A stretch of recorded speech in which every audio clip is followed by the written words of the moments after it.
bastos mo naman. Hindi ako pare, masigit ako. Naka-video ka ako. Ano ba talaga ako, sigit ng mga pantalon ko. Ganun ba? Eh si Kuya Jess, paano ba yung... Pare! Nandiyan ka pala. Butang ina. Wala, Jess. Lahat ng mga taga-Apollo, binabati namin ni Papa. Sa mga Apollo, sa mga Crimson, Kainta Boys. Pare, pasensya ka na. Ikaw lang ang kulang, nagkita na kami nito. Baklo mo. Siyempre, sinuwerte itong kaibigan natin. Wala tayong magagawa, siguro. Ito talagang kapalaran. Mayos ka, Sorry. seryoso ako. Ikaw naman, masyado ka naman. Ikaw naman, iiyak ka pa. Hindi pa ako iyak pa. Nung araw, kailan Jess ka kumakain, tapos... Ano ba naman? Ikaw, di ka kumakain ka lang. Kumakain ako kala Jess, pero sa iba, kala Baby na Liskoto. Kala ka Eder. Kumakain din si Jess noon. Kumakain ba si Jess noon? Lahat tayo noon. Yung mga kumpare mo. Ay, lamig. Hello sa mga kumpare namin dyan. Nagkita na kami ni paring Nano sa wakas. Dito sa Espanya, sa panaginip, di ko inisip na magkikita kami ng gago. Wala, happy lang ako. Salamat nga pala, Mare. Sa asawa ng kumpare ko, kundi dahil sa kanya. Ito, maingay, lasing na, Hindi kami magkikita na itong tarantadon to. Ay, may pulis sa ano, ayan.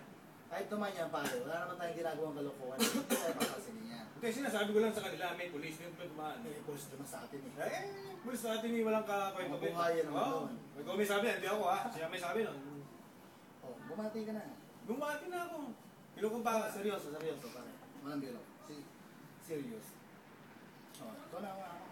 Sa inyo lahat dyan, ito na si Rapa. Konting nakainom lang. Ganun. Alam nyo kung gaano kalalim ang pinagsamahan namin. Mga tropa, pare. Wala, masaya lang kami dalawa rito dahil babalik na siya sa Switzerland, ako maiiwan dito sa Espanya. Pero masaya pa rin dahil nakita kami ng... Hindi, ang babago ka na. Dati ako nang babago sa'yo. Lakas ng mga batak mo sa akin ng araw eh. Gago ka eh. Madaling araw na, tara na! Wala lang. Nagtitrip lang kami dalawa. Ngayon, kung sino makakapanood niya, kung maboboring man, wala kayong pakialam. Pero sa mga tropa namin, ay sa inyo. Ha? Okay kami dito. Ito mo nga naman tandaan na ano. Nahanap ka eh. Hindi, siyempre. Hindi natin inisip to, pare, magkikita tayo dito, di ba? Ako inisip ko. Hindi ko ako tarantado. Inisip mo. Ako talagang hindi ko inisip pa isang beses. Kasi parehas lang tayong pulubin. Malabo eh. Hindi, parehas lang tayong pulubin. Hindi tayo pulubin. Mahirap lang. Ibig sabihin, parang iba eh.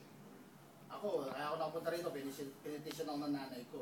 Ikaw, di ba? Wala ka namang kamag-anakan dito, pero nagkataon, yung kaibigan namin na si Angie, na-in-love sa'yo, pare. Nagkain-labang kayo. Si Angie, na-in-love sa... Oo! Kaya salamat. Okay na yun. Picture naman, pare. Teka, may cellphone din ako eh. Naglalabas ka ng cellphone, tapos sasabihin nila, wala akong cellphone. Tapos sasabihin nila sa akin. Sige, pati nga ng cellphone mo. 3210 yan. Tapos na yan, pare. Ano? Wala nang sabi. Nagulat kayo, no? Kala nyo si... Wala ako sa... Derek Ramsey to, nagkakamali kayo. Wala ako sa mundong patawa, pare. Si Marlan to, ng Taytay Rizal. Ako masasabi ko lang talaga, salamat. Salamat sa inyo. Yun lang. Masaya na ako. Lumalalim na. Lumalalim pa siyang gabi, pare. Pare, maliit ka na ng 30 minutes, okay lang. Masaya na ako. Kahit 30 minutes lang. 30 minutes lang, pare. Gracias. Ay, hindi ako mga asawa ko, pare. Pues ya vamos saliendo.